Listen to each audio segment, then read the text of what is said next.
Hi everyone, this is Hot Rod Fuller, driver of the Patent Cat Dealers Dragster, and I'm going to explain to you what a cockpit is and what I do in this cockpit. I'd like to first start out with my seat belts. The most important thing probably in a dragster is when you get into it, you're not going to move when this 300-mile-per-hour missile is going down the racetrack.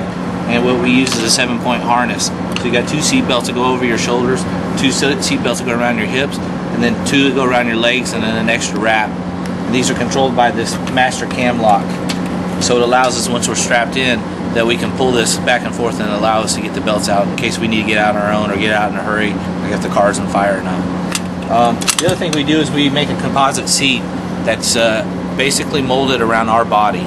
We sit in these seats and they have this hot liquid they pour in, and it takes about probably 45 minutes, and it molds to exactly the way our body. The reason those seats are so well and why we like them is because we used to just sit on this pure carbon fiber and we'd move around and it wasn't all that comfortable. So now we got these molded seats, and when you're sitting in them, you feel more comfortable, and you feel more comfortable, you're going to drive more comfortable.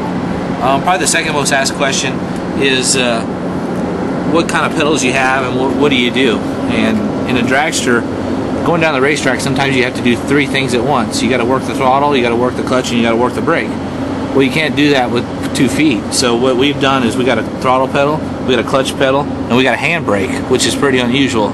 And when we're going up their stage, I'll be easing out of the clutch. I'm not hitting the throttle, I'm just using the RPM of the car at the stage, and I'm pulling back and forth on this handbrake to stage the car. And once I stage the car, we're sitting there waiting for the other competitor to stage, and once we do that, I have a fuel lever here, and at that point I'm running about 85 to 75 gallons of fuel per minute. That means that basically you could take a 50-gallon drum of fuel and empty it in less than a minute. That's how much fuel I'm pumping into it.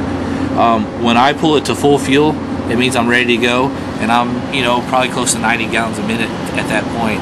I let the clutch all the way out, and I let the brake off a little bit to stage the car, and once I see green, I let go of that brake handle and hit the throttle and hold on.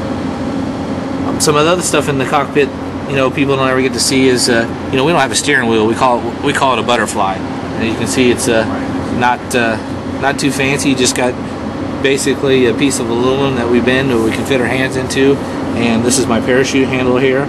And also we got a thing down here is a reverser, so when we do a burnout, the car backs up and you can put it in reverse, because these cars are direct drive, they don't have transmissions, so just a way to get it instead of the old days when the guys had to actually push the car back. So very convenient. And the other thing we have is 2 extra parachute levers here in case my pneumatic button fails.